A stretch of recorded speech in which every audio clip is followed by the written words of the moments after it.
everybody. Welcome to the Fist of the Father tank perspective guide from me, Debo. This is the first fight after you pick up the quest to go to Alexandria and Illdashire. Very simple, straightforward fight. Very much enjoyable. And we'll just go ahead and get right into it. The first preliminary trash is versus the boss. This is a very simple battle, so I'll just go ahead and get straight to the point.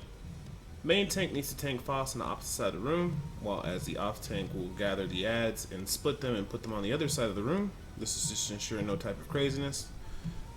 Really not much to do here. All DPS should be focused on Foss, while the off tank just simply picks up all the adds and holds them on the other side of the room. Pretty much not much to the fight right here. If you do not put enough damage on the boss, by the time a certain amount of adds get out, the off tank will begin, and also the main tank will begin to take too much damage as the boss gets a stacking vulnerability buff or increased damage up. So this is pretty much a DPS check. If you can't take down this boss and burn him down in time before the whole group wipes, you probably need to reevaluate your party and make sure you have the appropriate amount of DPS before you try something like this. In the first phase of Alexander turn 1 versus the Oppressor, for the tank's perspective, it's very straightforward and simple.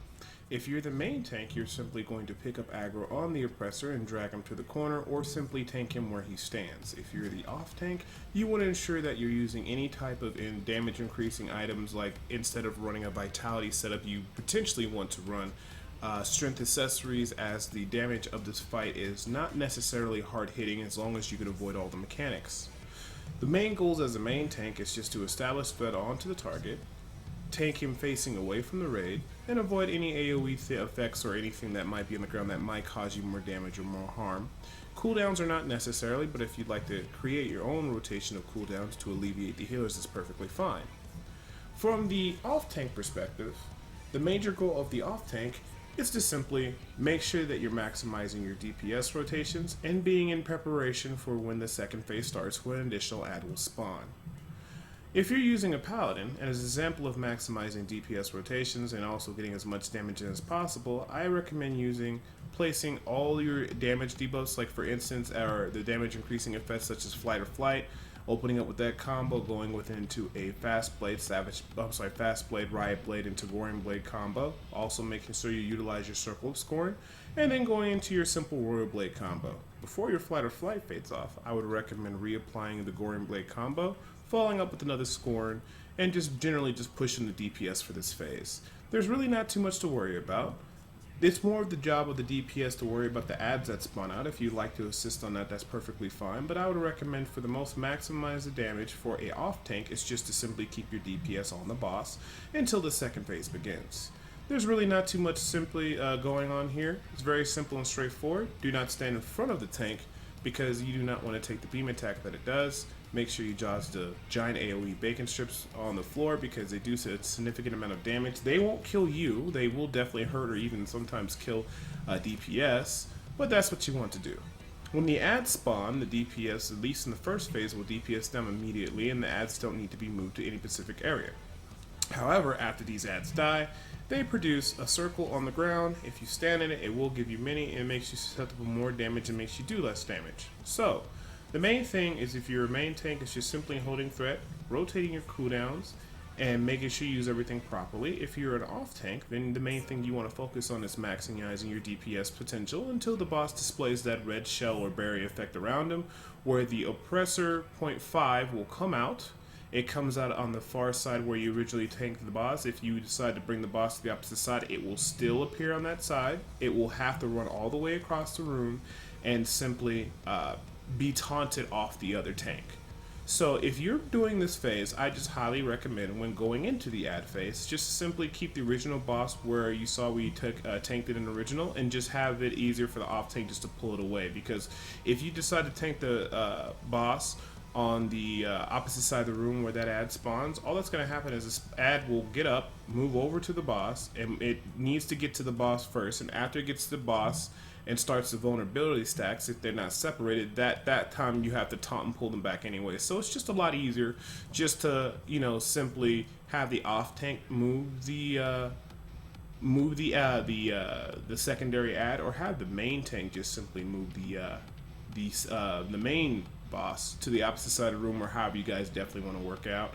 We kind of dignified that, or just got everything set up basically by what positions on what side of the room. That's why we marked it with A and B, and that's pretty much it. The second phase starts when you see a shield like itself on the front of the screen appear over the boss, which will let you know that a secondary ad, which is going to be spawning momentarily. I advise, once you see that shield, to switch to whatever threat dealing enmity stance that you have for your certain tank.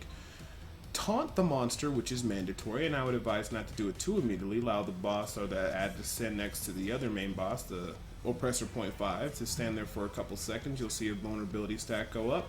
At that time, you should go ahead and provoke, do whatever damage rotation that you need to do. You also can prep a combo on the original Oppressor before the smaller ad comes out. Really not much to do here for the off tank or the tank purposes. If you're the main tank, you're going to always just keep your threat on the main Oppressor. If you're the off tank, you're going to pick up the Oppressor 0.5. Maximizing your damage rotation and utilizing your cooldowns definitely makes this fight a lot easier. You want to be keeping as much damage on the Oppressor as possible. This is a long-term fight. It's more about execution, but you do have an enraged timer that you have to deal with. And maximizing your damage rotation and also using your cooldowns correctly, avoiding things that appear on the ground, and overall damage and taking effects will make it tremendously easier for a lot of your healers, while also aiding the party because you're putting a substantial amount of DPS on the boss. You have probably the most highest uptime on a boss, the tanks do. So this is why it's very important for the tanks to maybe try to maximize their damage, use strength accessories if necessary, if they deem that they need to do that, or just basically make sure that they're in their DPS stance after they establish threat and aggro, or at least that they establish threat and damage and do what they need to do. The only other mechanics that really go in that the tanks really necessarily don't have to worry about is that during this fight, there's going to be 2 laser beams. As you remember before in the first part of the video, I mentioned that when you DPS these ads down, when the ads are actually DPS down, they create a circle that miniaturizes anything that stands in it. And as you guessed it, those ads need to die simply under where the laser beams are at. You can do it immediately. You want to do it as very quickly as possible. The ads do not hit too hard, so what a DPS needs to do is just specify 2 DPS to, pick up the ads when they come out. 1 to drag one to one laser beam, 1 to the other. There's going to be a total of 4 of them that spawn. You need to get 1 under each laser. You need to kill it so that when the missile comes down, it gets shrunk and does next to no damage or anything. And then after that, you have to immediately take care of the ads that are actually still out, due to the fact that if they don't die soon enough, they will do a massive AoE hit that hits the entire raid that basically will put a strain on the healers and can cause a wipe. So pretty much that's typically about it for the whole fight. The fight is very straightforward and simple. It's more of an execution fight, and the main things as being a good off tank or a good main tank is just trying to maximize damage as possible to make the group's job a lot easier and speed up the fight. We have a lot of uptime on the boss. Make sure that we get in a good sequence of separating the mobs and being appropriate. As you see, we have 1 corner marked A, 1 corner marked B. After periodically after you miniaturize the bombs that are coming down and you place an ad on either side of the beam. As you can see, eventually they'll fly up, they'll come back down, do AoE damage, and then the tanks have to go pick them up, pick them back up. Now they will go ahead and keep their threat table, but the main things you need to realize is this: when the Oppressor 0.5 and the other Oppressor, or the main one, the real one, both raise up into the sky, they will do an exhaust jet engine type of damage. You want to definitely avoid that. And then they're going to go ahead and mark with 2 circles where they're going to be coming back down at. You want to be on the opposite side of that, pop any cooldowns or anything that can help mitigate damage. I know paladins can use the veil and what have you not. As long as you're not anywhere near where they actually come down, you're on the opposite side of the room, you'll have no problems. And basically where you place the marker A and the marker B, for communications between you and the main tank or you and the off tank, it's always just simply just to kind of use it this way. Whatever side the monster, the oppressors spawn on, or when they come back together, whichever they're on the left side or the clone is on the right side or the main one's on the left side, you just want to make sure you pull them in the direction of what they're closest to. So as you see the 2 circles go on the ground, we move to the opposite side of the fight, or the battlefield. They're going to come down. As you see, my oppressor, which is a clone, which you can definitely see, is on the right-hand side next to A. So I will simply pick him up and drag him directly to A, where the other tank draws him directly to B. Very straightforward. It's Not hard to mess up at all. Well, I'm sorry, it makes it really hard to mess up in the first place. So I mean, that's pretty much all there is to the fight.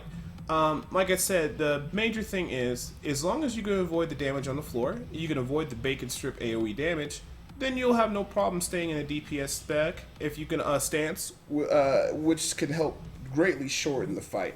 As you see, I'm able to usually stay around about 664, speed things up. And for the main tank, it's kind of optional. You just want to make sure you hold threat. But I mean, that's pretty much all there is to the fight. The only other extra mechanic is as you guessed it, the monsters or the two different ads, they need to die around the same time. So the big thing is just during this execution fight, you can split 2 DPS on one target and 2 DPS on another, or however you want to do it. I've also seen some groups DPS one ad down to 15% and switch, and DPS down the other. I advise to split your 2 strongest DPS in a group and assign them to one of each of the monsters or each of the bosses, and then use your other DPS or maybe a little bit under that, pair them with each other so you have equal split on both DPS. Once both targets get down to about 5%, you should burn one target and then limit break 3 the other one from a melee or any basic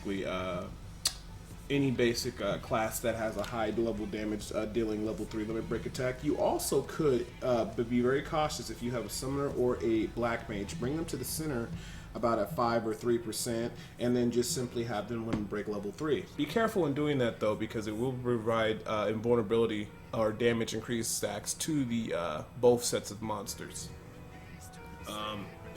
Pretty much that's about it for the whole fight. It's not too complex, at least from a tank's perspective. But like I said, utilizing your correct DPS rotations, making sure you don't get hit by any AoE effects, and just ensuring that you're just trying to put out as much damage as possible will make your group success rate a lot easier and make it more consistent when you're farming this. Outside of all that, I really enjoyed the fight. I thought it was a pretty clever fight.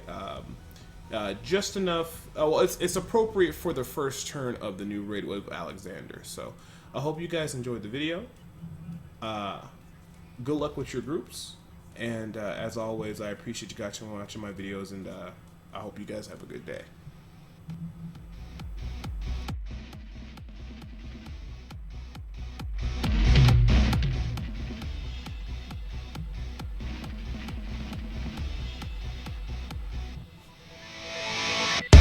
The fantasy no more than